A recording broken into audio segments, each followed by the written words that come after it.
Bom dia, vamos dar início à nossa 76ª sessão ordinária da primeira Câmara de Julgamentos, hoje com a presença por videoconferência da doutora Bianca Ormandes, procuradora do Estado, os conselheiros Nilson Azevedo, Regina Villanova, Fernando Oliveira, aqui na sala de sessões o conselheiro Pedro, o conselheiro Fernando Vaz e eu, conselheira Josiane, na presidência. Secretariando nossa sessão, o servidor Márcio Pinheiro. Vamos dar início na sessão de hoje pelo processo que iniciamos a discussão na sessão passada, que é o recurso de ofício 22.597, empresa Jurunense Home Center Limitada, processo de relatoria do conselheiro Nilson, e não havia aparecer nos autos do procurador do Estado. O pedido de vista foi feito por mim e surgiu a dúvida por ocasião da sessão em relação ao cancelamento da dívida ativa. Trata-se de uma autuação pela situação de ativo não regular, cobrança da antecipação especial do ICMS e a julgadoria de primeira instância, analisando, fez a indicação de que a motivação para aquela situação de ativo não regular eram 2 inscrições em dívida ativa, e que as respectivas certidões de dívida ativa haviam sido canceladas. A autoridade julgadora de primeira instância não juntou aos autos nenhum relatório nesse sentido, ela apenas trouxe isso no seu julgamento, então essa informação, ela gerou um ponto de dúvida para mim, e eu fiz a verificação no sistema de informações da Secretaria da Fazenda, e de fato, havia 2 inscrições que foram canceladas e correspondiam àqueles que estavam pendentes por ocasião da ação fiscal. Então, se houve o cancelamento, entende-se que aquela inscrição, de alguma forma, ela foi feita de forma indevida, embora não tenha esse esclarecimento nos autos sobre a motivação, o fato é que tem-se a confirmação de que elas foram canceladas. E só se cancela uma inscrição em dívida ativa se houver um ato administrativo, nesse sentido, reconhecendo que ela seria indevida, ou uma medida judicial para aquela situação. Então, nesse sentido, havendo cancelamento, entendo que de fato, aquela motivação, ela não persiste. E, por conta disso, a fiscalização eu não vou dizer que a fiscalização não poderia, ela acabou fazendo o lançamento porque partiu de informações de sistema, e posteriormente se verificou que aquela origem tinha sido cancelada. Então, por esse motivo, eu penso que devemos acolher o resultado da decisão de primeira instância, que declarou a improcedência do auto de infração em decorrência do cancelamento daquela situação, o que motivou o ativo não regular. Lembrando que o processo é de relatoria do conselheiro Nilson. Na sessão passada, estávamos presentes o conselheiro Nilson, a conselheira Regina, eu e a conselheira Luíse, substituindo o conselheiro Pedro. Como a conselheira Luíse não pôde estar presente na sessão de hoje, nós faremos a sessão, ou melhor, faremos este julgamento com os 3 conselheiros mencionados, conselheiro Nilson, conselheira Regina e eu. Tá bem? Com essas informações, okay. Então, devolvo o processo para discussão e peço a manifestação do conselheiro relator, conselheiro Nilson. Pois é, presidente, como a gente já havia relatado, a questão aqui é o seguinte: o TAD foi emitido quando já tinha sido dado baixa tinha sido dado baixa na própria Cefa dos CDA, né? CADs, né? Então, realmente não existe razão, e a senhora pediu vista justamente para levantar isso, se tinha fundamento realmente o que apresentava o julgador singular. Então, na consulta ao CIET, ficou assegurado de que realmente não era devido, uma vez que o lançamento foi posterior a esse cancelamento. Então, não tem maiores complicações.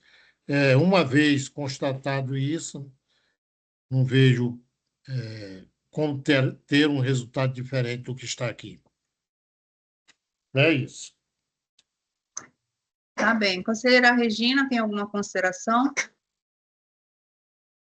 Não, presidente.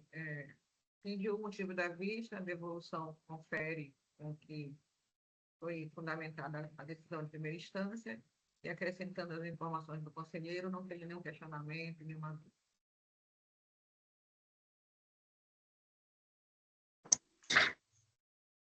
Bem, não havendo mais dúvida, então, em relação ao processo, eu peço ao conselheiro Nilson o seu voto relativo ao recurso de ofício 22.597. Presidente, da análise dos autos, esse conselheiro entende que a decisão de primeira instância não merece reparo. Por isso, eu vou votar pelo conhecimento e improvimento do presente recurso de ofício para que seja mantida a decisão singular em todos os seus termos. É o voto. Conselheira Regina, como vota? Eu acompanho o voto do conselheiro relator pelo conhecimento e improvimento do recurso de ofício. Eu também acompanho o voto do conselheiro relator pelo conhecimento e improvimento. Temos, então, a decisão à unanimidade pelo conhecimento e improvimento do recurso de ofício 22.597. O conselheiro Nilson tem a leitura para a ementa, né? O Márcio já está compartilhando. Eu peço ao conselheiro Nilson, então, que faça a leitura, para a gente finalizar aqui o julgamento. Ok. Ementa, ICMS, antecipação especial na entrada, ativo não regular, improcedência do AINF. 1. Correta decisão singular que declara a improcedência do crédito tributário quando restar comprovado o não cometimento da infração imputada. Recurso conhecido e improvido. Data de hoje. Não sei se os colegas querem botar mais alguma coisa. Foi simples assim. Conselheiro Nilson, eu gostaria só de fazer uma sugestão, e a gente pode fazer ajuste em secretaria, só para fazer indicação de que ficou comprovado que aquela motivação, né, da situação de ativo não regular, ela não se manteve, né, ou ela foi cancelada, alguma coisa nesse sentido, trazendo essa indicação. Pode ser. Pode e ser, também eu deixo registrado que eu vou fazer a juntada aos autos do relatório que indica o cancelamento das certidões de dívida ativa, também para ficar com respaldo maior em relação ao nosso convencimento. Perfeitamente. Tá, sem problema. Alguma outra presidente. sugestão de ajuste? Tem uma imprecisão. Antecipado especial. Seria antecipação especial. E também, a gente vai fazer esse ajuste, o conselheiro Fernando Vaz está comentando, né, que está antecipado especial na entrada, e até para efeito do ementário, a gente padroniza com a expressão antecipação especial. Tudo bem. Especial. E a gente vai fazer esses ajustes em secretaria. Obrigada também, conselheiro. Ok, presidente, sem problema. Então, aprovada a emenda relativa ao recurso de ofício 22.597, informando que o conselheiro Nilson já havia antecipado a necessidade de se ausentar da sessão a partir deste julgamento. Ficará, durante a sessão, o conselheiro Fernando Vaz, representando aqui a FIEPA. Obrigada, conselheiro Nilson, pela sua presença. Sou eu quem agradece pela compreensão.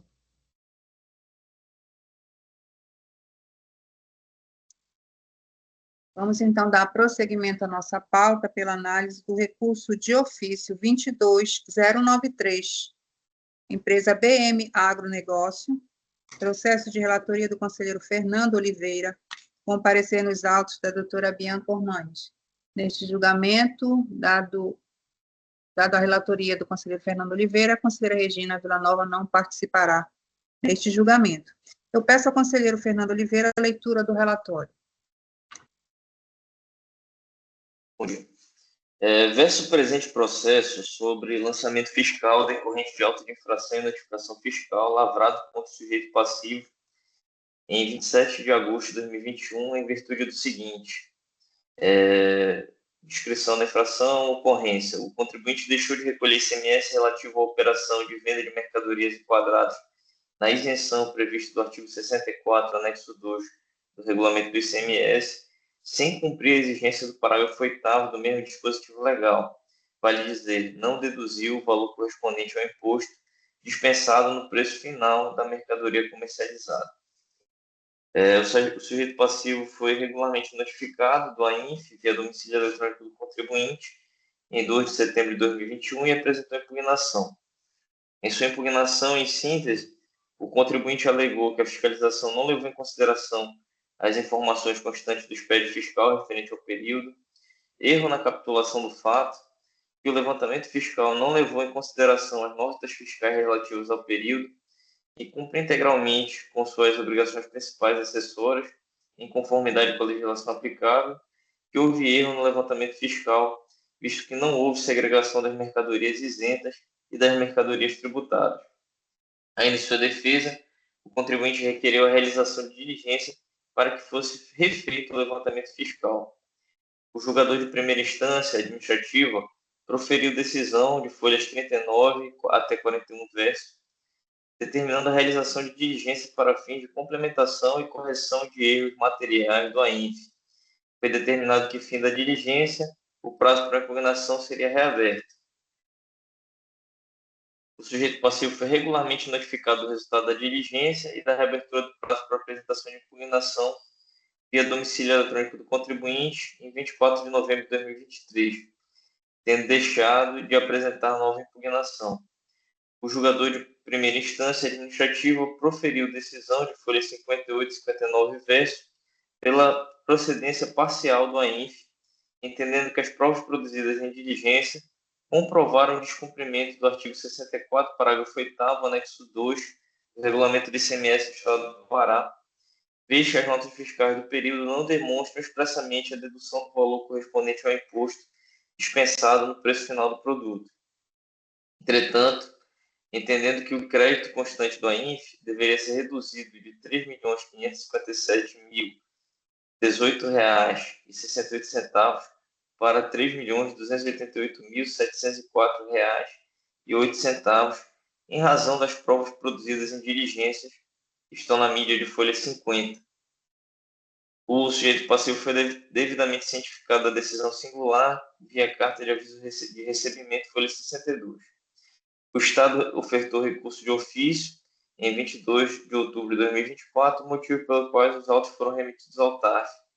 A Procuradoria-Geral do Estado se manifestou pelo conhecimento e provimento do recurso de ofício, entendendo que a decisão de primeira instância foi carente de fundamentação no que tange à causa da redução do montante do crédito fiscal objeto da autuação. Na sequência, os autos foram distribuídos a este conselheiro relator, o relatório. Obrigada, conselheiro Fernando. Só uma retificação aqui em relação ao parecer da doutora Bianca, que eu já vou pedir a manifestação, mas pelo que consta dos autos, a manifestação da doutora Bianca é pela nulidade da decisão de primeira instância, entendendo não haver motivação suficiente para compreender as razões da diligência da julgadoria. Entende? Pela falta de fundamentação. Só essa indicação, e aí eu peço ao conselheiro Fernando que traga um relatório com essa retificação, só nessa parte final, para a gente juntar aos autos, tá bem? Tá. Não sei se a doutora Bianca tem aí o seu parecer escrito. Tenho. Tá? Então, eu peço agora a manifestação da doutora Bianca. Tenho sim o parecer, eu acho que se precisarem eu posso compartilhar a tela, mas eu ratifico integralmente em termos de parecer, eu acho que a decisão de primeira instância é nula pela falta de fundamentação. Eu acho que até que eu já trouxe essa preocupação aqui outras vezes. Nem sempre a decisão de primeira instância está efetivamente calçada em fatos, em em questões concretas em que se possa ter fundamentação, que se possa ter segurança sobre a questão do crédito tributário. E essas decisões me preocupam muito, porque quando tomadas sem calçamento, sem fundamentação, sem comprovação dos fatos que narram e que dão suporte à decisão, essas decisões, para mim, são nulas. Obrigada, doutora Bianca, pela sua manifestação. Eu peço agora a manifestação do conselheiro relator sobre a análise que fez dos autos, para que a gente possa aqui iniciar os debates. Bom, em relação ao processo, né, no caso, o auto de infração se refere justamente à não utilização, né, da dedução do valor correspondente ao imposto dispensado no preço final do produto. Então, a autoridade fiscal, na fiscalização, ela realizou um levantamento que apontou que, em decorrência dessa falha de procedimento do contribuinte, resultaria na aplicação, ou melhor, na cobrança do valor de R$ 3.557.018,68, a título de tributo, multa, enfim. Quando o contribuinte apresentou a impugnação, um dos pontos que foi levantado foram falhas no levantamento fiscal decorrentes da segregação de produtos que seriam tributados e produtos que seriam não tributados. Então, a julgadoria de primeira instância determinou que fosse realizada a diligência, né? A diligência ela produziu a mídia, né? Então tem o CD1 e tá as folhas 50, no qual foi refeito o levantamento fiscal. Após a segregação dos produtos que seriam tributados ou não tributados, isso resultou na manutenção, então na constatação de que, de fato, houve a infração fiscal, todavia em montante inferior ao que havia originalmente sido levantado, então resultando em uma diferença de aproximadamente R$300 mil, um pouco menos que isso, R$270 mil, mais ou menos. Tá? Quando a julgadoria de primeira instância julgou pela parcial procedência do AINF, ela utilizou como fundamentação, no meu sentido, né, no meu entendimento, de forma suficiente o entendimento de que a diligência ela comprovou a ocorrência da infração fiscal, todavia em valor inferior ao que havia originalmente sido constatado. Então, nesse sentido, no meu sentir, não há nulidade, porque, de fato, a decisão de primeira instância ela não merece reforma porque ela se baseou na prova constante dos autos, notadamente o levantamento fiscal produzido em diligência que está na mídia de folha 50. Então, até antecipando meu voto, eu estou votando pelo conhecimento e pelo improvimento do recurso de ofício para manter a decisão de primeira instância, tendo em vista que, no meu entender, ela que foi produzida nos autos em diligência, certo? Então, seriam as minhas considerações. Obrigada, conselheiro Fernando. O que eu posso me manifestar, né, em relação a esse processo? Eu gostaria até de trazer um pouco do que foi discutido no julgamento anterior, e na sessão passada, em que a gente analisou o recurso, que era de relatoria do conselheiro Nilson, me pairou uma dúvida em relação àquela manifestação do julgador de primeira instância, de que as certidões de dívida ativa haviam sido canceladas, mas não trouxe nenhum relatório aos autos para justificar ou comprovar aquela situação. Então, me restou a dúvida. E eu fiz a pesquisa e realmente constatei aquela informação. Então, efetivamente, às vezes, a gente pega um julgamento onde o julgador traz algumas considerações e que a gente não consegue, algumas vezes, encontrar correlação daquela afirmação com o que consta dos autos. Eu sempre eu gosto de reiterar isso nos julgamentos, que a gente analisa processos físicos. Então, a gente precisa que todos os elementos estejam nos autos.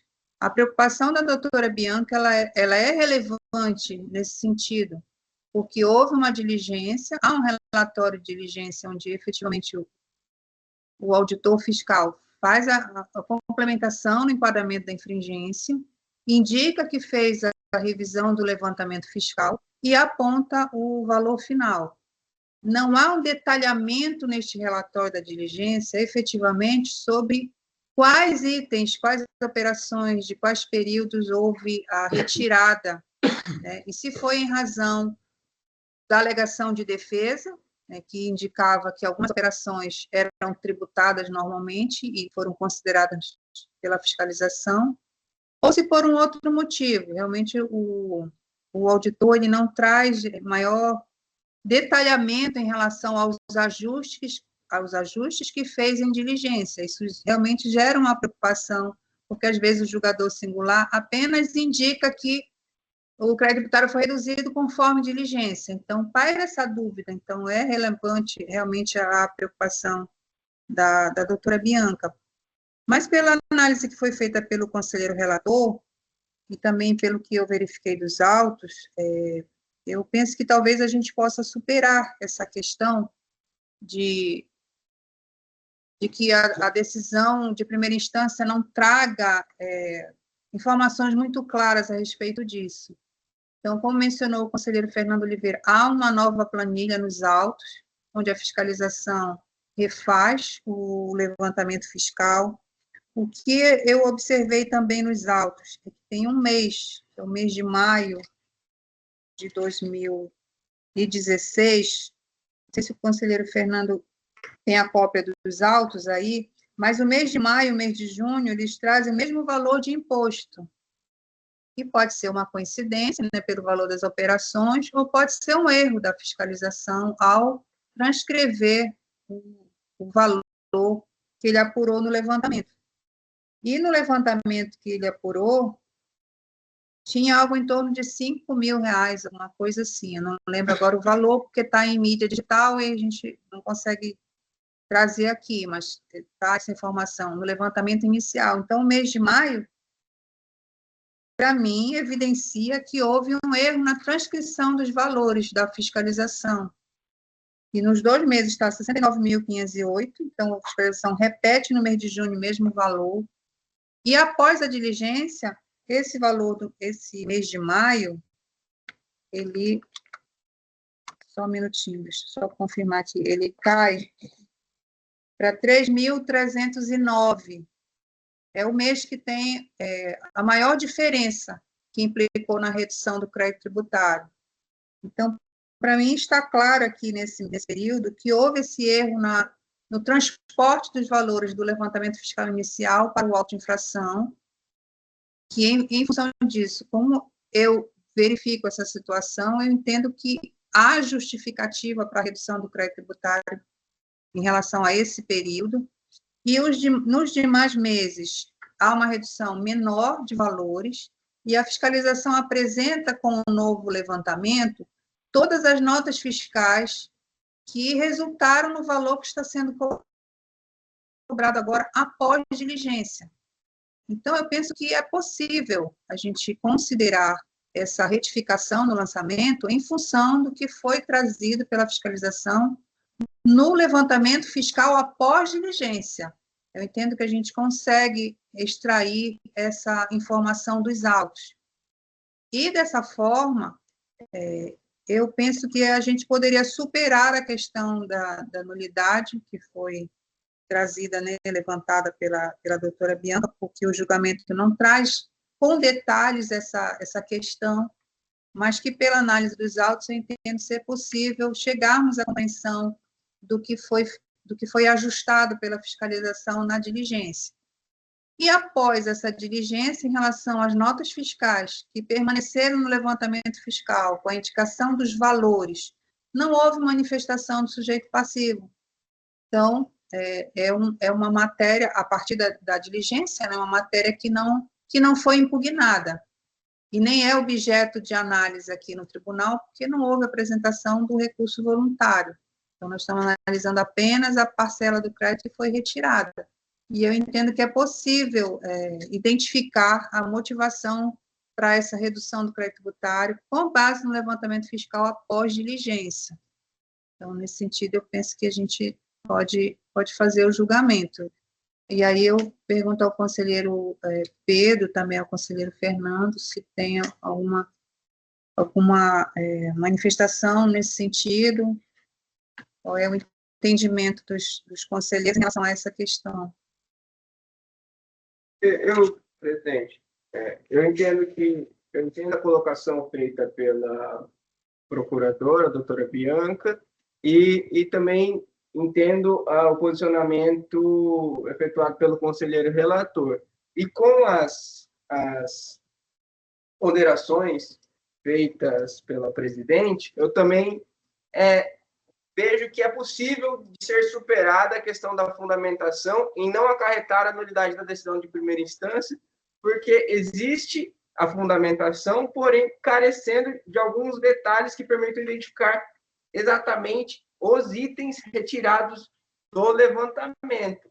Mas a fundamentação, a decisão da primeira instância traz a planilha atualizada dos créditos tributários, faz a remissão o levantamento efetuado em diligência pela autoridade fiscal, então traz a possibilidade e essa verificação da alteração do crédito tributário em função da planilha do auto de infração e a planilha trazida após a diligência, fazendo remissão aos valores que foram efetivamente retirados. Então, entendo que a nulidade pode não...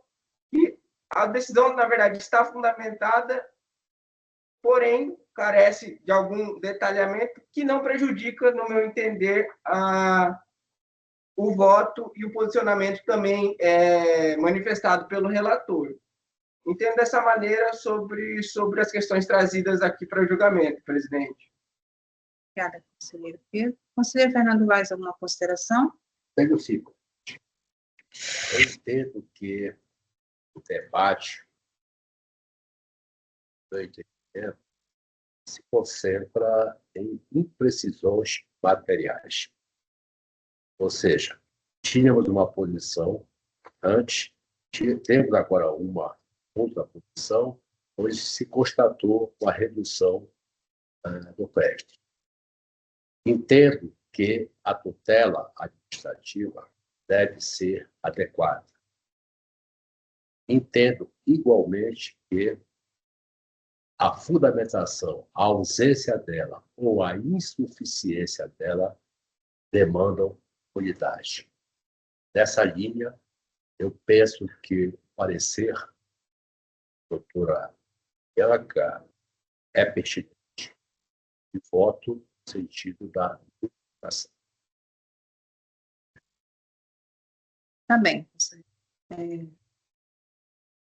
Eu vou pedir novamente a manifestação do conselheiro Fernando, só no sentido de ratificar sua posição, né, seu posicionamento em relação à possibilidade de julgamento e apreciação do recurso de ofício. E também, se a doutora Bianca quiser trazer alguma consideração, também fica franqueada aqui também a palavra para a doutora Bianca, tá bom? A minha coisa é que, em que pese a compreensão de vocês, e eu respeito muito a compreensão de vocês, especialmente a questão da habilidade contábil para superar o entendimento dos documentos que eu não tive, né? Eu entendo que, no momento em que eu analisei os autos, não consegui enxergar os documentos que seriam capazes de dar fundamentação, de dar suporte à decisão. E isto, obviamente, pode ser muito bem superado por quem tenha melhor conhecimento contábil que eu, né? E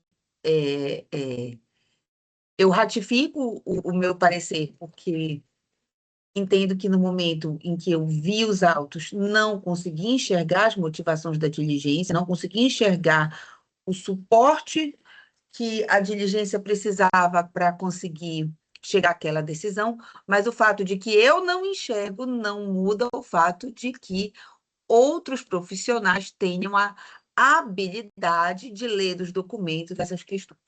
Então, eu mantenho meu posicionamento, mas respeito e compreendo a decisão em contrário. E até fazendo uma observação, presidente, eu parto muito do raciocínio de que, ainda que sucinta a fundamentação, houve a remissão efetiva ao levantamento fiscal realizado, certo? No sentido de que eu entendo que não seria necessário, havendo uma mídia digital contendo o levantamento, a apuração que foi feita e realizada, a pontuar, por exemplo, num relatório extenso durante a decisão da julgadora de primeira instância, dizendo, olha, retirei aqui a nota tal, a nota tal, a nota tal do período tal. Isso aí tornaria muito dificultoso a tarefa do jogador de primeira instância, sendo que existe, de fato, uma mídia eletrônica que ela traz as planilhas que digamos assim, elas consubstanciam a infração em novo valor, né, um valor menor. Então, assim, eu entendo que não há uma ausência de fundamentação, uma fundamentação sucinta com remissão a um documento produzido em diligência. E eu acho que isso supre a questão da nulidade. Então, nesse sentido, só reiterando, eu entendo que o recurso de ofício tem que ser conhecido por preencher os pressupostos legais. A matéria, entretanto, ela é passível de julgamento, no sentido de ser superada a nulidade aventada, com a manutenção da decisão de primeira instância, ou seja, pelo improvimento do recurso de ofício. Então, seria o meu posicionamento que eu estou ratificando. Obrigada, conselheiro Fernando Oliveira. Não havendo mais nenhuma dúvida ou outra consideração dos demais conselheiros, eu vou pedir ao conselheiro Fernando Oliveira o seu voto relativo ao recurso de ofício 22093. Cuida-se de recurso interposto pelo sujeito passivo contra a decisão de primeira instância que julgou parcialmente procedente o auto de infração e notificação lavrado em 27 de agosto de 2021, em razão do descumprimento da obrigação prevista no artigo 64, parágrafo 8º do anexo 2 do regulamento do ICMS, consistente em não deduzir o valor correspondente ao imposto dispensado no preço final das mercadorias comercializadas, interposto com fundamento no artigo 30 da Lei 6.182, o qual deve ser conhecido por preencher os requisitos legais. O recurso é tempestivo e atende requisitos legais de admissibilidade, razão pela qual conheço do mesmo. No mérito, importa destacar que o julgador de primeira instância determinou a realização de diligência fiscal, justamente para dirimir eventuais falhas apontadas pelo contribuinte quanto à apuração inicial. O procedimento foi regularmente cumprido, tendo a fiscalização apresentado ao relatório retificador com a readequação dos valores inicialmente lançados. O sujeito passivo foi notificado do resultado da diligência e da reabertura do prazo para manifestação, mas permaneceu silente, deixando de trazer aos autos novos elementos capazes de afastar a presunção de veracidade do levantamento fiscal.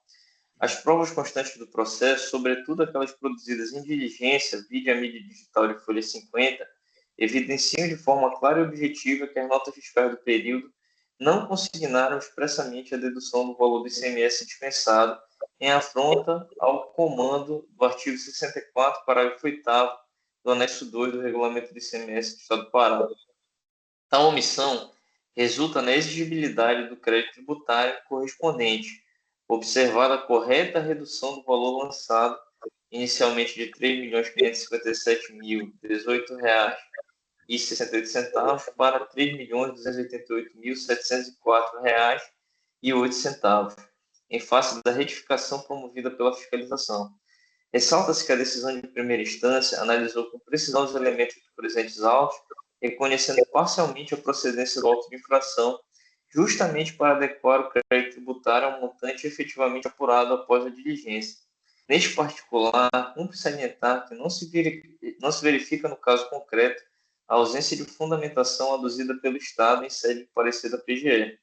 visto que a decisão de primeira instância analisou de maneira suficiente a matéria, expondo de maneira clara a razão da redução do montante assim cobrado. Assim, não prosperam as razões recursais do recorrente, pois não são capazes de infirmar as conclusões constantes da decisão de primeira instância. Diante do exposto, voto pelo conhecimento do recurso, mas para negar-lhe provimento, a fim de que seja mantida a decisão de parcial procedência proferida pela instância singular pelos seus próprios fundamentos, notadamente em razão das provas produzidas em diligência que constituem base da convicção deste julgador. Deste modo, este conselheiro relator conclui que a decisão singular que declarou a parcial procedência merece ser mantida. Ante o exposto, voto pelo conhecimento e desprovimento do recurso de ofício para manter a decisão de primeira instância em todos os seus termos. É como voto. Conselheiro Fernando Vaz, como voto. Concordo, relator. Eu acompanho também o voto do conselheiro relator. Conselheiro Pedro, como voto. Eu acompanho o voto do relator, presidente. Temos, então, a decisão à unanimidade pelo conhecimento e improvimento do recurso de ofício 22093. Conselheiro Fernando Oliveira, tem a emenda para leitura? Tenho sim. Certo.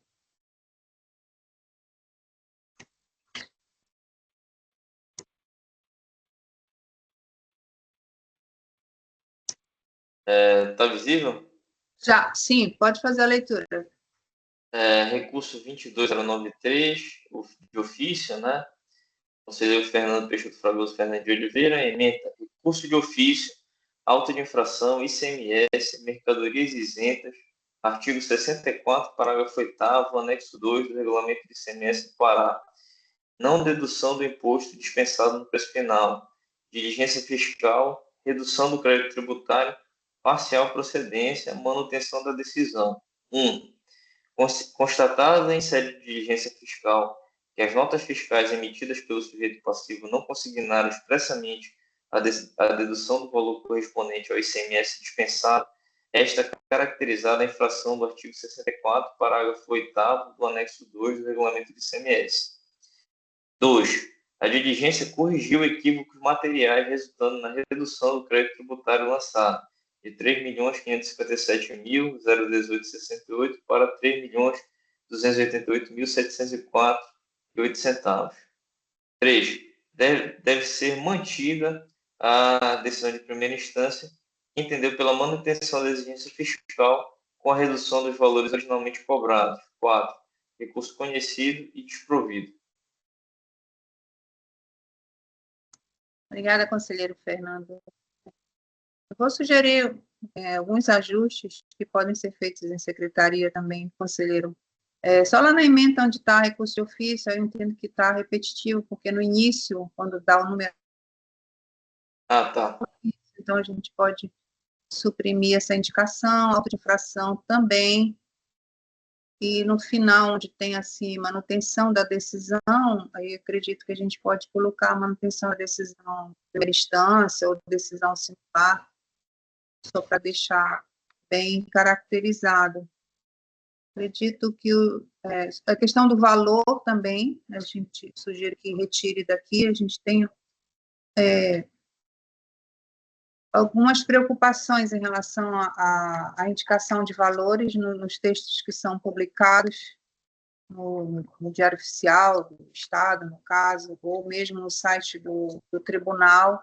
Então, retiraria daqui, sem prejuízo de continuar no seu voto, tá, conselheiro? Porque lá tem a indicação e até no julgamento de primeira instância também tem indicação em relação a valores, mas a gente tiraria daqui da ementa, tá bem?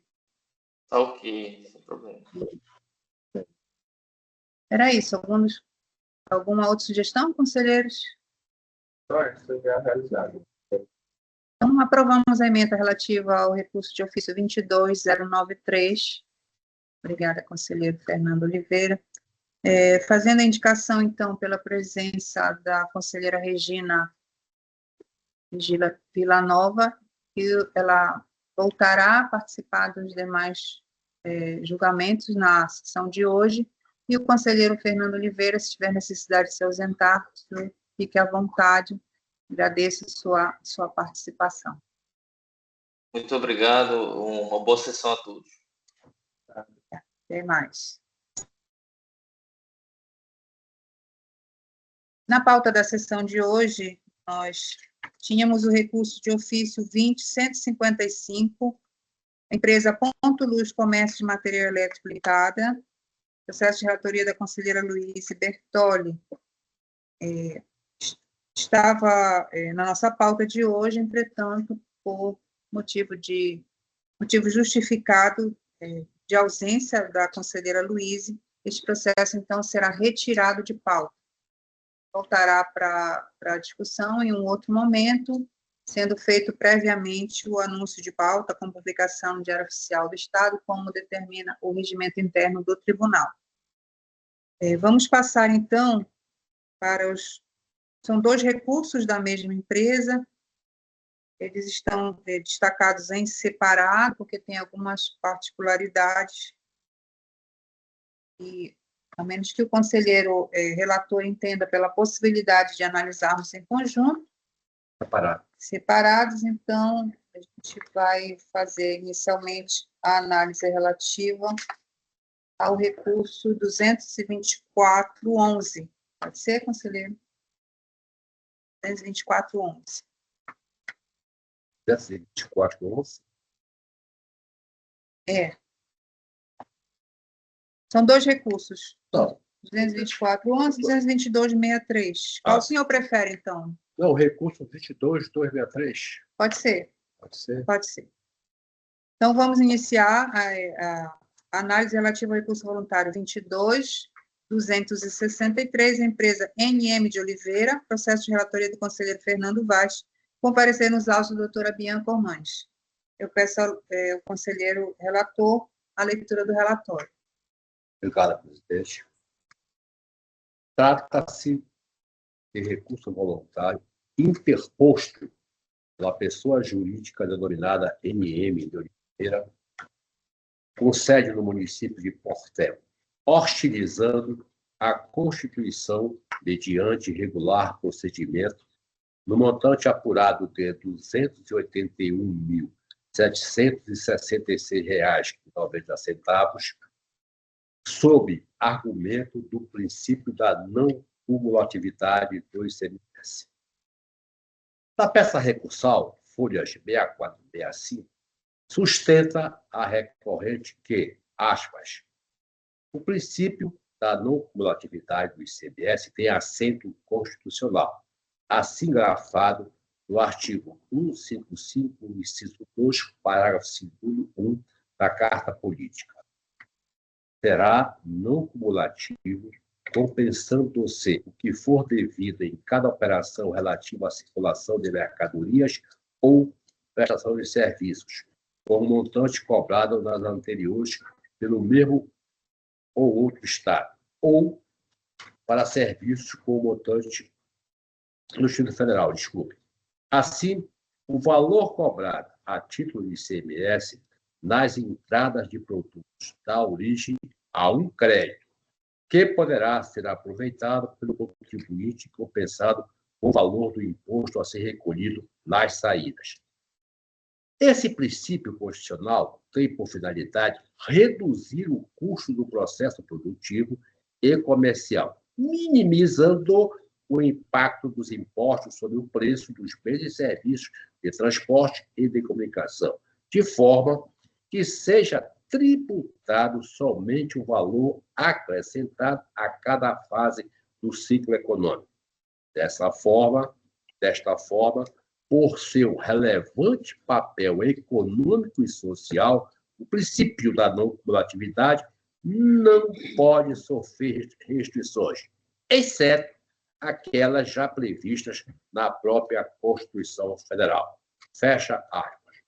Portanto, com as devidas questões de mérito expostas, a recorrente reivindica pela conclusão da insubsistência do auto de número 052-43-9, sob argumentação de desconsideração pelo auditor no momento da lavratura do auto quanto aos créditos pertencentes ao contribuinte recorrente relativo ao ICMS das entradas e da antecipação especial do imposto.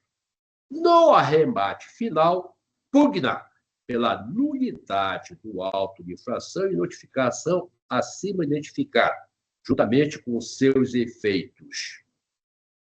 Entendo pertinente registrar que, a quando da peça impugnativa, a tese recursal se cimentava na convicção de que o lançamento se houve sem causa eficiente para tanto. É dizer, o crédito teria sido constituído sem base fática e, consequentemente, não poderia ser provado, acreditando o ônus da prova, por efeito, ao fisco, que dela não se desincumbiu, não atentando que a natureza jurídica do lançamento é declaratória e não constitutiva. E na peça recursal evidencia malferimento ao princípio da não cumulatividade, denotando e conotando inovação nos argumentos, o que compromete o princípio da não surpresa. A Procuradoria do Estado do Pará se manifesta pelo conhecimento e improvimento do recurso voluntário, o que significa que a decisão de primeira instância não demanda reforma. É o relatório. Obrigada, conselheiro Fernando Vaz. Eu peço a manifestação da doutora Bianca Ormante. Eu ratifico integralmente meu parecer pelo conhecimento e improvimento do recurso. Obrigada, doutora. Peço ao conselheiro relator as suas considerações em relação à análise que fez dos autos. O contexto fático, eu diria, é até simples. No momento, ele defende a não cumulatividade e sustenta que o Estado, através da autoridade competente, constituiu uma situação inexistente.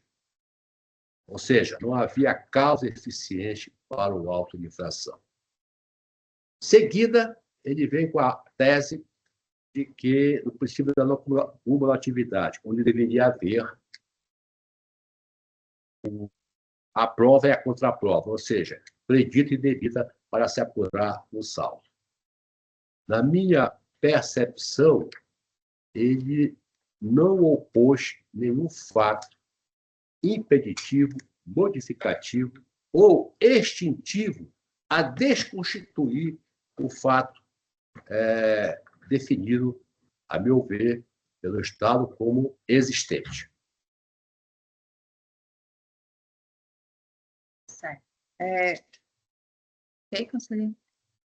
O conselheiro Fernando Vaz, ele contou que o sujeito passivo na impugnação trouxe alguns elementos indicando nulidade do lançamento por falta de motivação, e já no recurso ele traz uma consideração diferente para que sejam apropriados os créditos dos períodos objeto da ação fiscal, que no entendimento do sujeito passivo não resultariam em diferença de ICMS a recolher.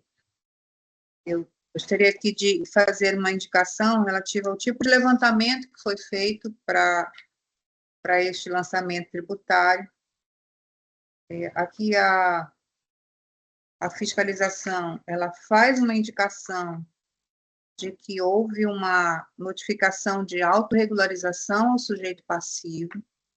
A Secretaria da Fazenda faz alguns cruzamentos de informações e, quando detecta divergências muito significativas, ela faz o trabalho de notificação ao sujeito passivo para que ele efetue a correção, né, de suas declarações, no caso aqui especificamente a de F, porque foi constatado pela Fazenda Estadual de que o valor de ICMS destacado nos documentos fiscais emitidos não correspondia aos valores declarados em DF.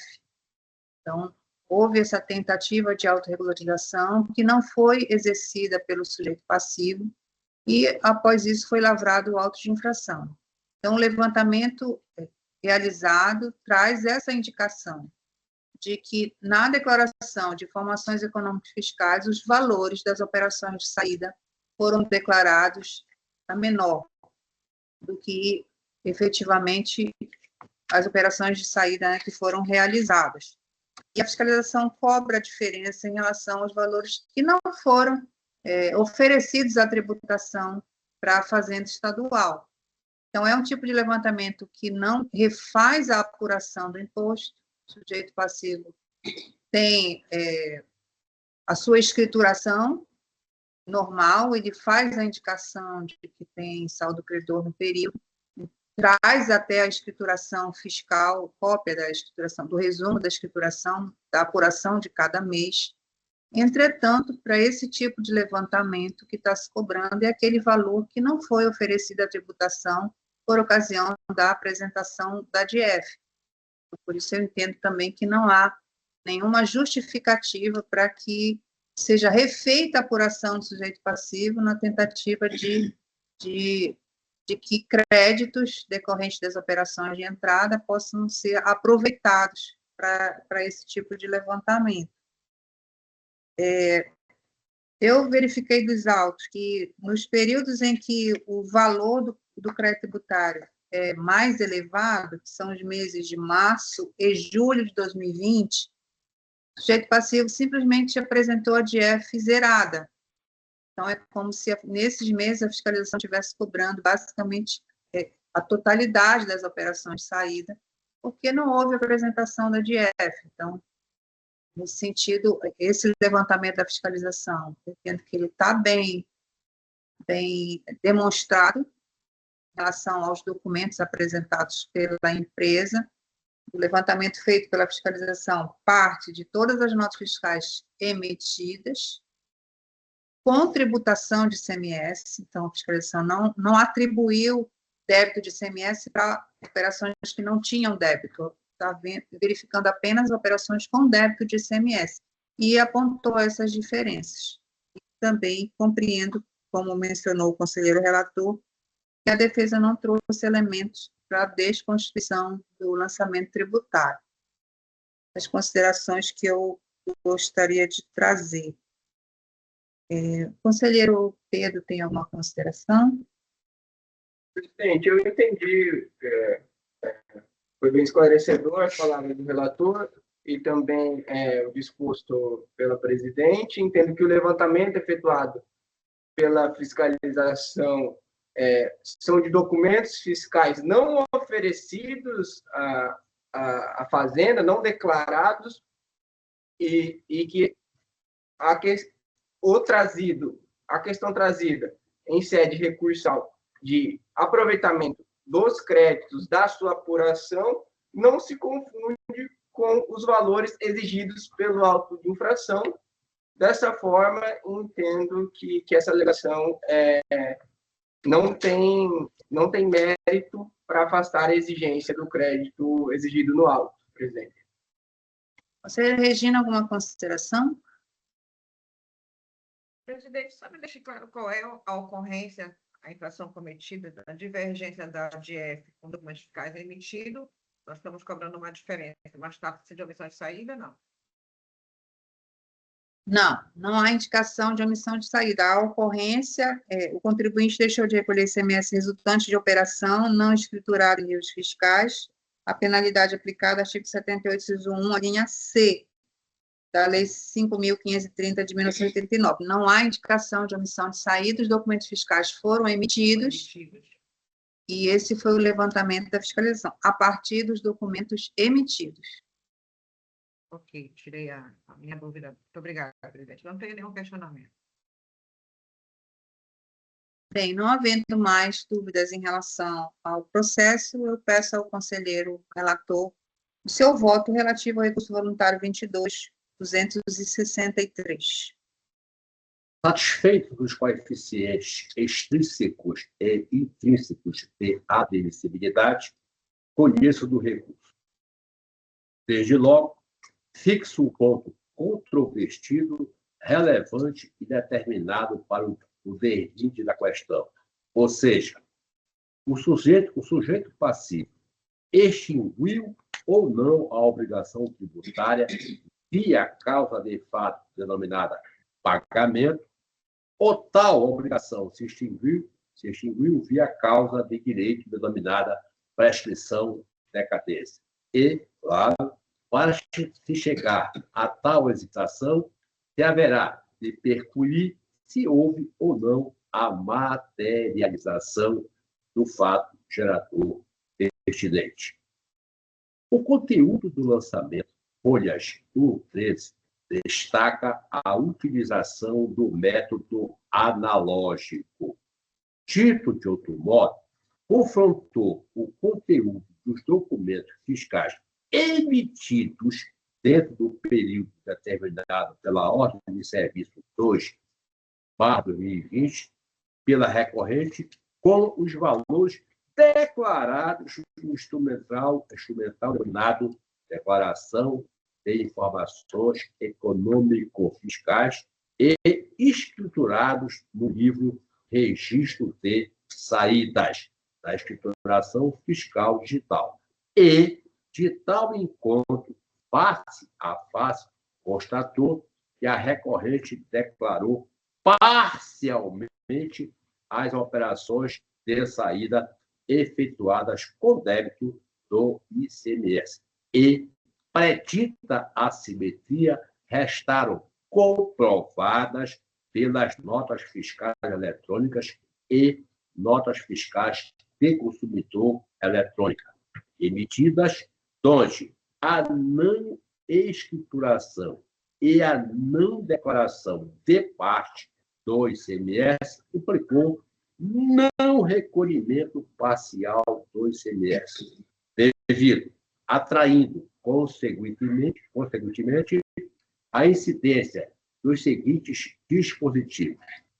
Lei 5.530, 89, artigo 1º, 1, 2º, 1, 12, inciso 7, 15, 1, 44, 54, parágrafo único.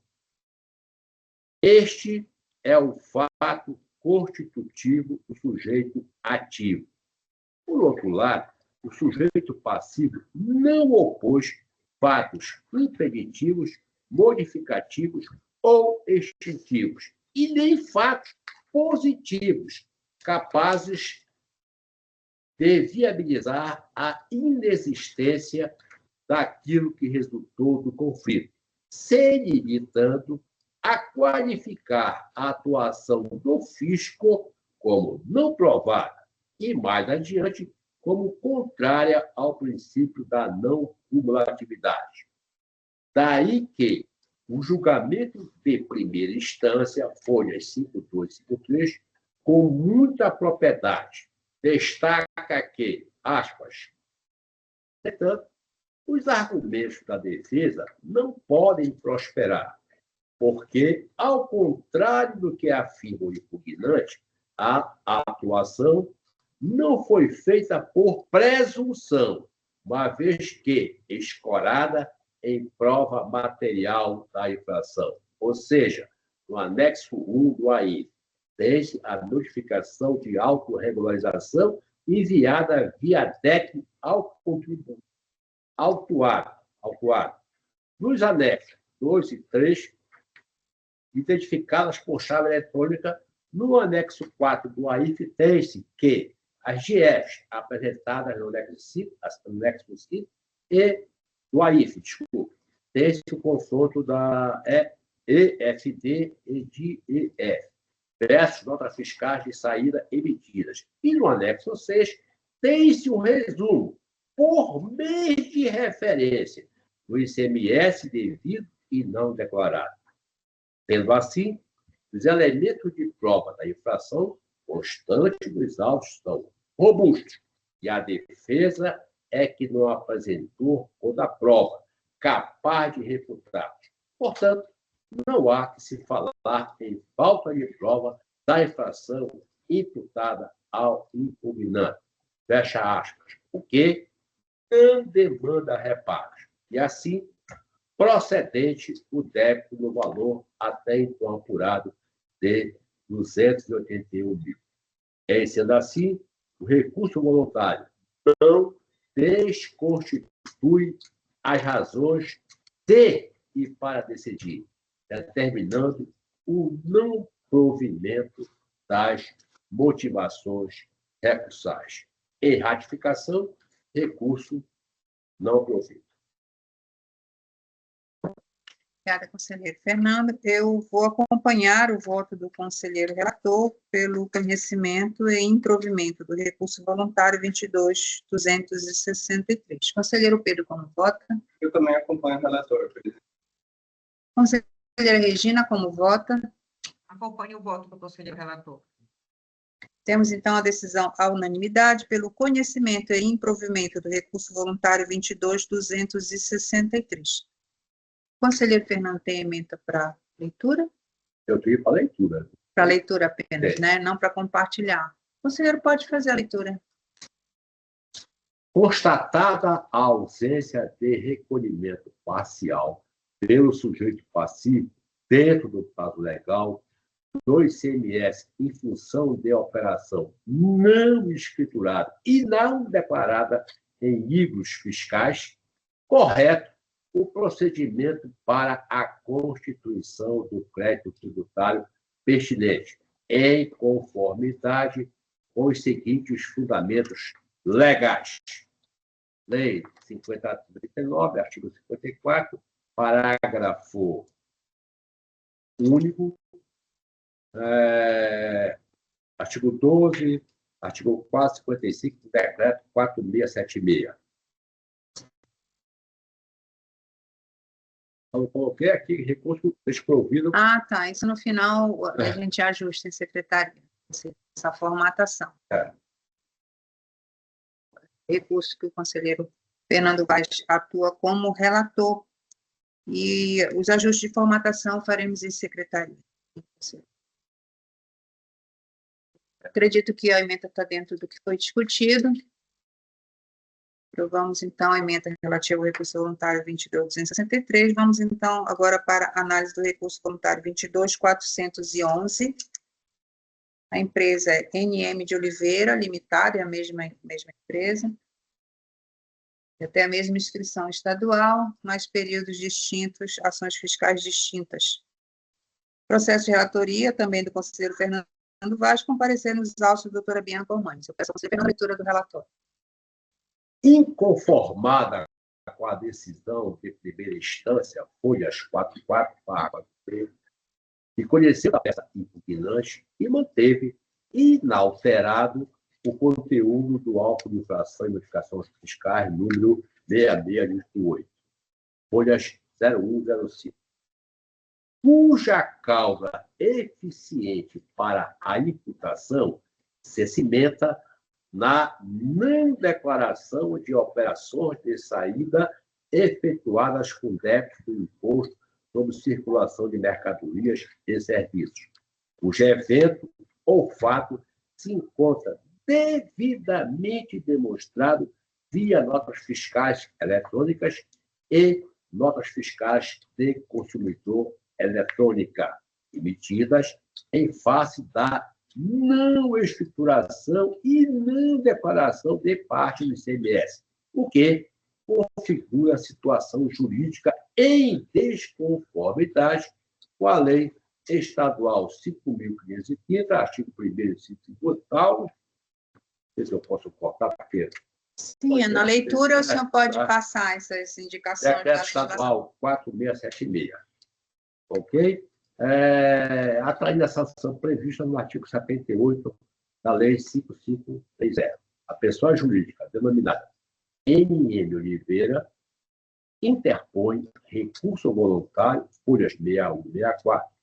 Na peça recursal, aduz que houve recolhimento antecipado da exação, tendo, por fato gerador, as aquisições interestaduais e que o sujeito ativo ignorou tais adimplêmios.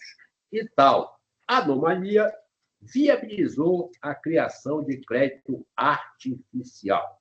E, neste capítulo, indica a hospedagem de instrumentos quitadores via DAES, para demonstrar a veracidade da alegação pré-falada, enfatizando ainda que, em várias competências, houve pagamento a maior do que aquelas ora exigidas.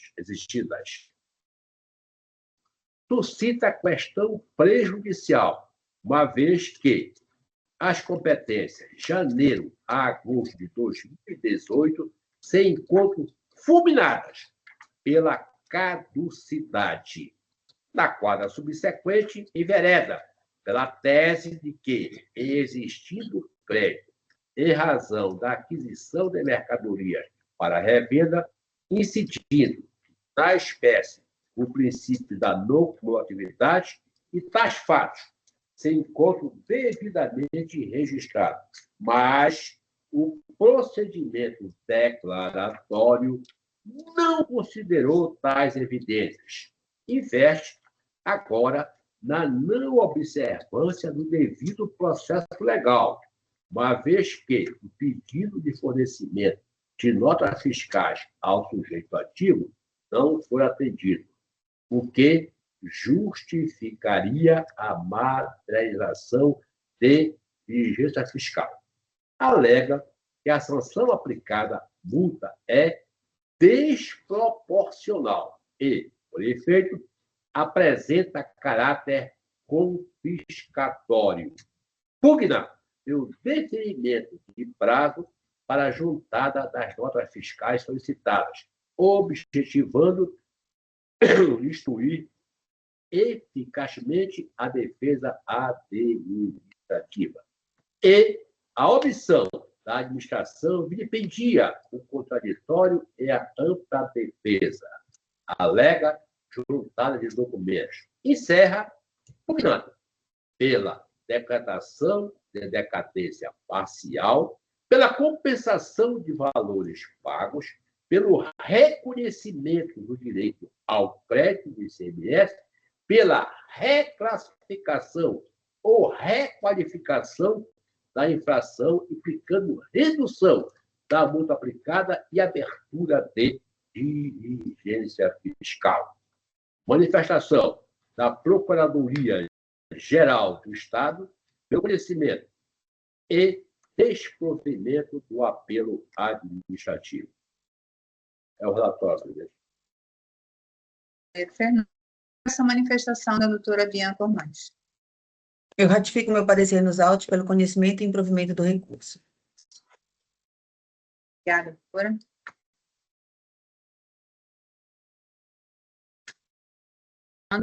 As considerações sobre a análise que fez dos autos.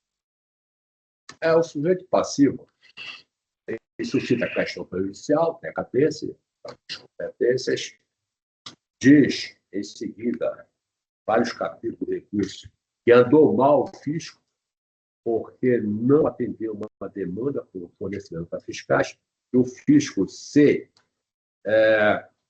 conduziu de forma incompatível com a realidade dos fatos e que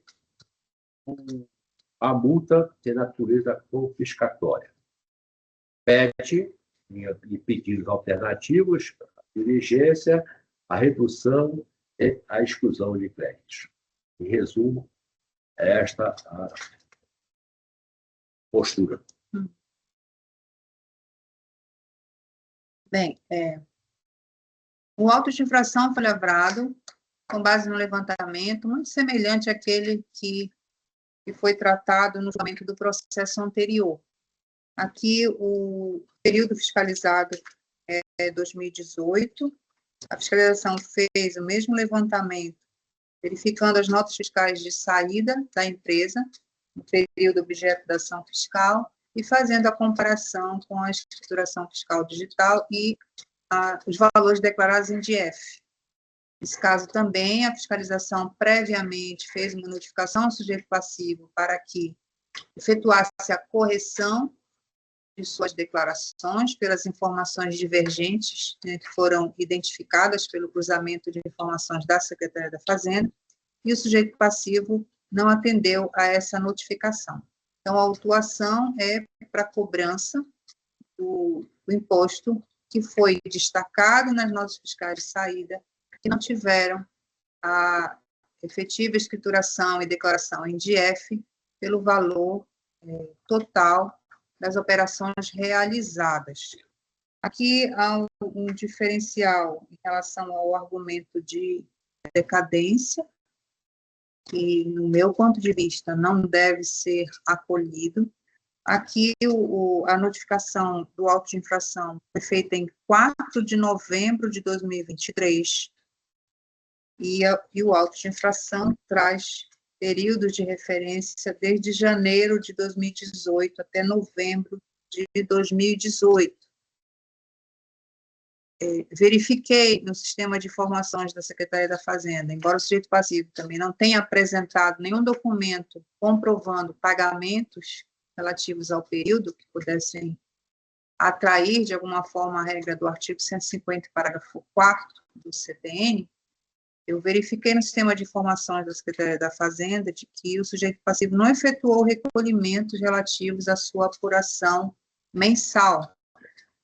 E eu entendo, pelas circunstâncias também do levantamento, que não foram preenchidos os requisitos previstos no artigo 150 do CTN para que pudesse ser aplicada a regra de decadência prevista no parágrafo 4º do artigo 150.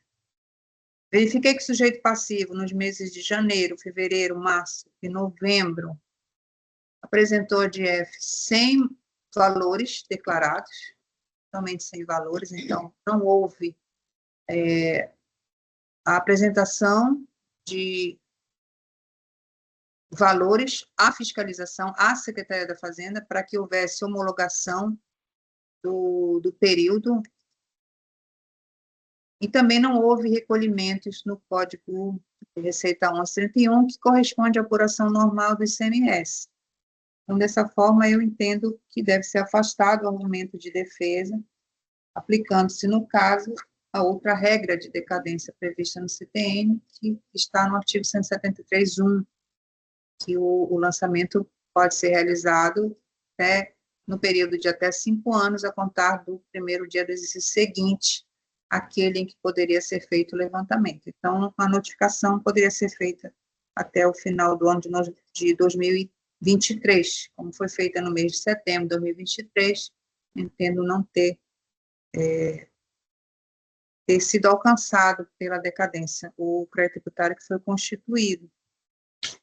Sobre a questão da não utilização dos créditos do sujeito passivo, tal como no julgamento anterior, eu tenho essa indicação de que o levantamento feito pela fiscalização se reporta exclusivamente sobre as operações de saída, sem envolver o refazimento da apuração mensal do sujeito passivo, e os valores que foram declarados pelo sujeito passivo, eles continuam tendo a sua validade pelo próprio efeito declaratório da DIEF, na forma como foi trazido. Então, não há também nenhuma repercussão em relação ao lançamento na DIEF com o lançamento que está sendo cobrado no auto de infração. Pelo que verifiquei dos autos, pelos argumentos de defesa, entendo pelo não acolhimento das razões de defesa. Em relação à multa, o conselheiro também falou que o sujeito passivo se insurgiu em relação ao percentual da multa. A multa aplicada foi de 40%, prevista no artigo 78, inciso 1, linha C, da Lei 5.530, de 1989, dentro do percentual que os nossos tribunais superiores entendem possível haver multa de ofício, né, até o valor do tributo. Correspondesse a 100% do valor do tributo, e nós temos aqui uma multa de 40% sobre o valor do imposto, então também não há por que afastar esse percentual de multa, e não temos a prerrogativa também de fazer redução de multa em julgamento administrativo. As reduções, elas estão previstas em lei e decorrem do momento do pagamento pelo sujeito passivo. Então, são essas considerações que eu avaliei do processo. Conselheiro Pedro, tem alguma consideração? Eu fico com dúvida quanto ao objeto do pedido da diligência, e que ele fez o pedido de diligência, mas para que se fosse verificado o que exatamente? Notas fiscais foi colocado. No texto do recurso, De notas fiscais não foi fornecido. Quando lhe for fornecido.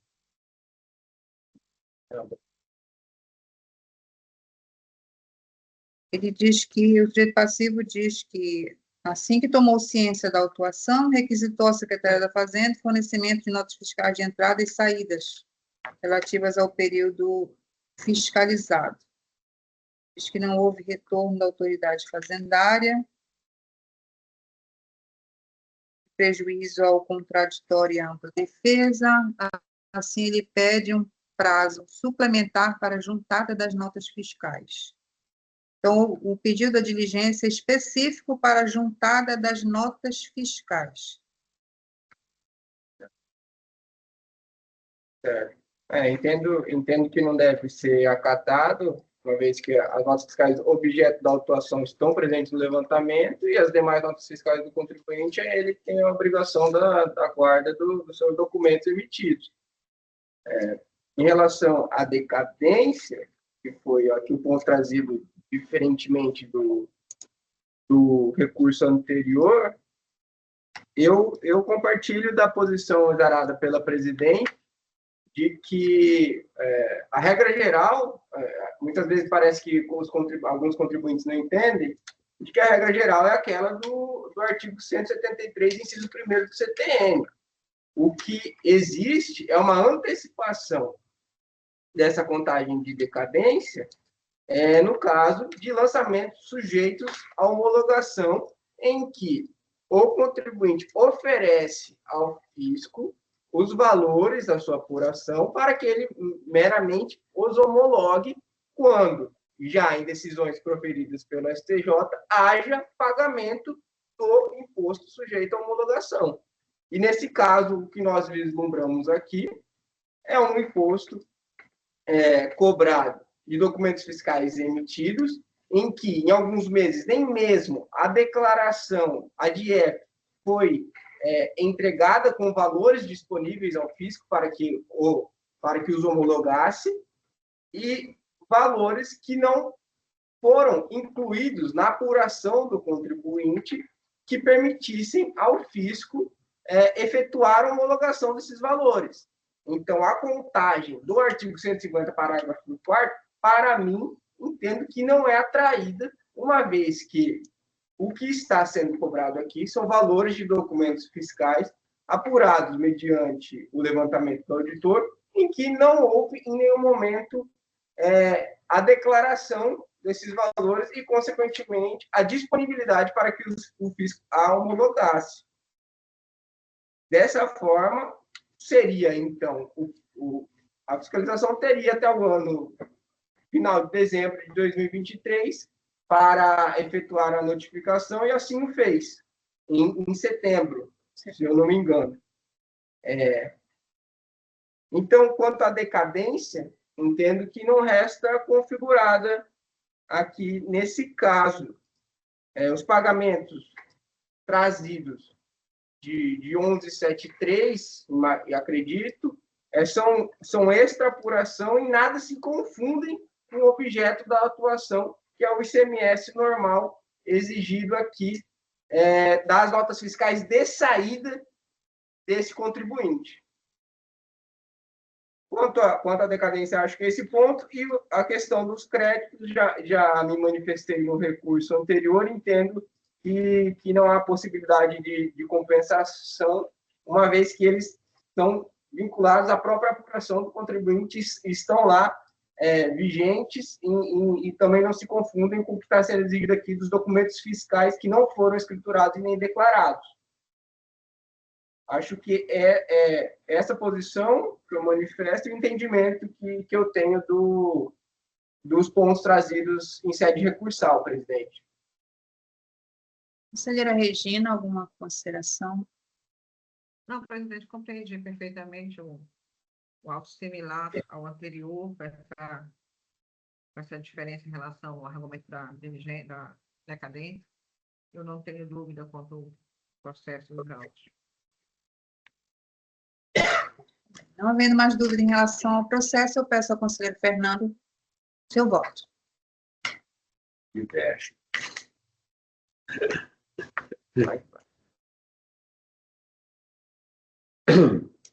Reza o artigo 150 do CTN que, aspas, o lançamento por homologação que ocorre quanto aos tributos cuja legislação atribua ao sujeito passivo o dever de antecipar o pagamento sem prévio exame da autoridade administrativa, opera-se pelo ato em que a referida autoridade, tomando conhecimento da atividade a ser exercida pelo obrigado, expressamente o homologa.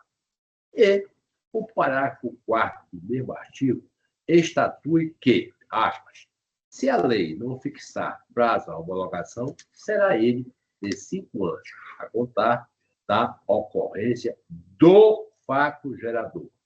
Expirado esse prazo, sem que a Fazenda Pública se tenha pronunciado, considera-se homologado o lançamento e definitivamente extinto o crédito, salvo se comprovada a ocorrência de dolo, fraude ou simulação.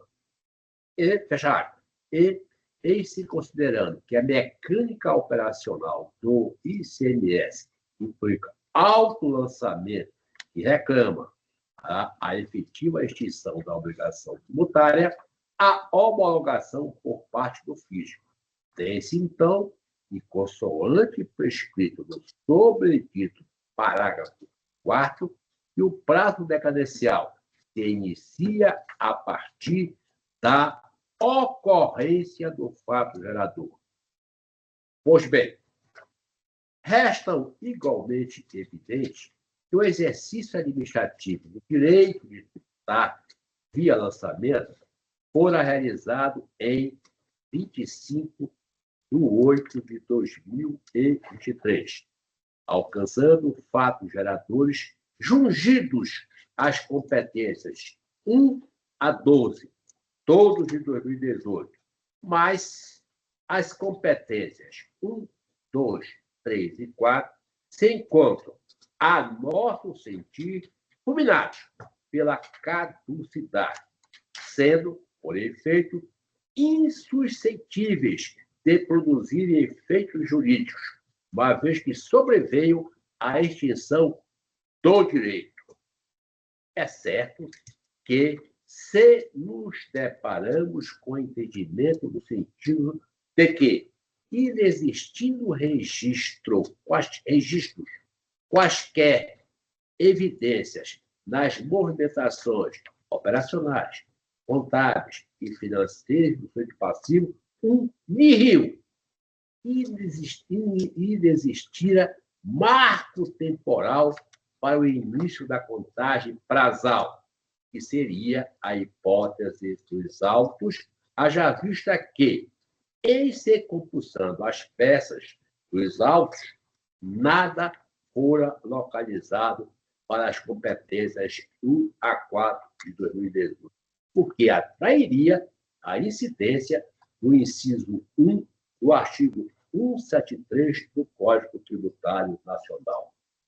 Com todas as vênias possíveis, não comulgamos de tal interpretação, porque a lógica, segundo se nos parece, é a de que, não havendo as sobreditas movimentações, não há início de prazo, porque nada seria objeto de homologação. Em pós, detectado que efetivamente houve tais movimentações, então o pêndulo temporal se move para se iniciar no primeiro dia do exercício seguinte àquele em que o lançamento poderia ter sido efetuado, o que comprometeria o postulado da proporcionalidade, em face da simetria entre meio e fim, além de desvirtuar o princípio da igualdade. Quanto às demais competências, e considerando a tese recursal, que se fulcra primordialmente no argumento do que, em não havendo tributação na entrada, não haverá na saída, não merece prosperar. Ou seja, caberia ao recorrente opor fatos distintivos, modificativos ou impeditivos, para exatamente desconstituir os fatos constitutivos opostos pelo sujeito ativo, mas desse ônus não se desincumbiu, o que encerra pretensão infundada. O pré-citado auto de infração daquilo não atingido pela caducidade se houve com base em fatos constitutivos, ou mais precisamente, na percussiente valoração da decisão de primeira instância, uma vez que, aspas, o auto de infração se baseou nos relatórios anexos, constantes no CD, a folha 04 dos autos, e se constitui de elementos suficientes para comprovar que o contribuinte realizou operações de vendas mediante emissão de nota fiscal a eletrônicas, devidamente identificados nos autos do presente processo, por suas respectivas chaves de acesso, não tendo sido identificados os respectivos pagamentos do imposto devido, sendo, fecha aspas, sendo insubsistente o argumento de que o princípio do devido processo legal teria sido comprometido na medida em que o antedido recorrente não se observa qualquer elemento que prejudicasse o livre exercício de defesa. Recurso voluntário provido parcialmente. Conselheiro Fernando, só para esclarecer sua análise em relação à prejudicial de mérito da decadência, concluiu pelo afastamento dos períodos de janeiro, fevereiro, março e abril, apenas esses quatro. Apenas 4.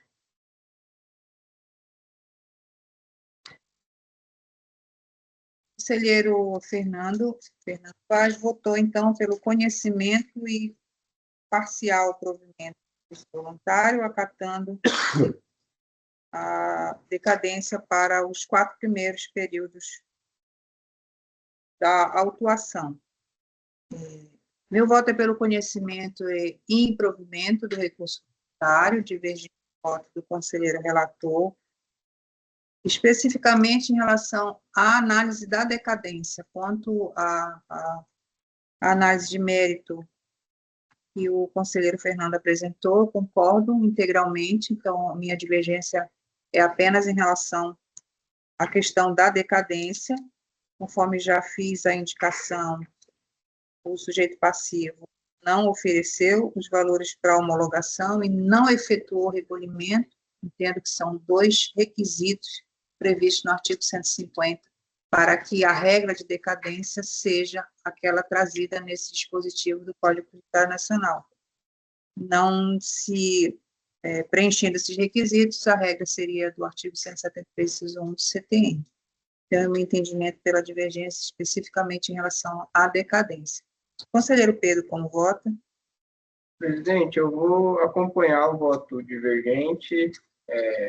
Acredito, também me posiciono de que o recurso deve ser totalmente improvido e compartilho da visão só quanto realmente à decadência, entendo que as demais questões de mérito também concordo com o conselheiro relator, mas como exposto na minha manifestação anteriormente, creio que todo o período compreendido dentro da autuação não estava afastado pela decadência, uma vez que ela a notificação poderia ser feita até o último dia do ano de 2023.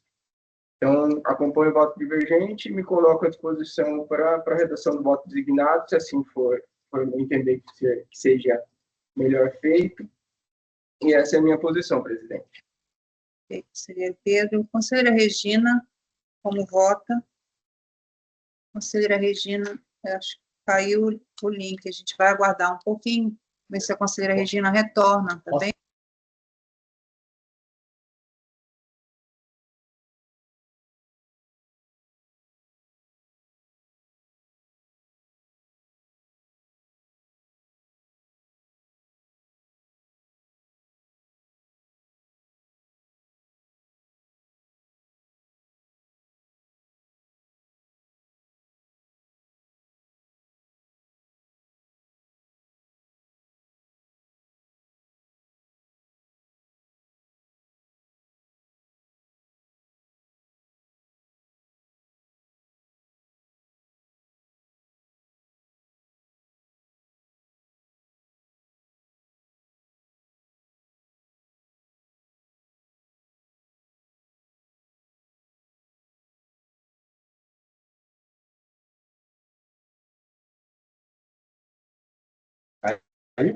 Vou entrar em contato com a conselheira Regina, teve um problema de conexão, vamos ver se ela consegue retornar para finalizar o voto.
Conselheira Regina, me escuta? Sim, presidente. Tive um problema com conexão, não sei se ouvi até a sua fala sobre a divergência em relação à decadência. A partir daí.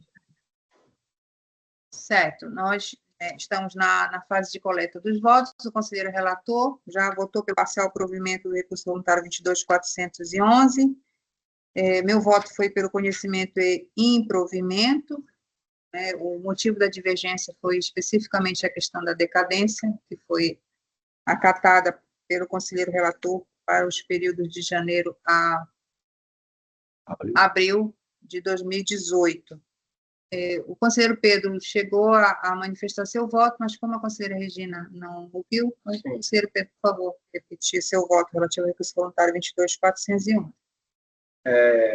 Eu vou acompanhar o voto divergente da presidente, concordo com as questões de mérito trazidas pelo relator, mas discordo unicamente quanto à decadência, na qual entendo que ela deve ser afastada de maneira integral, de forma que todo o período abrangido pelo auto de infração não foi afetado pela decadência, uma vez que a autoridade fiscal teria até o último dia do ano de 2023 para realizar a notificação, que foi dentro desse prazo.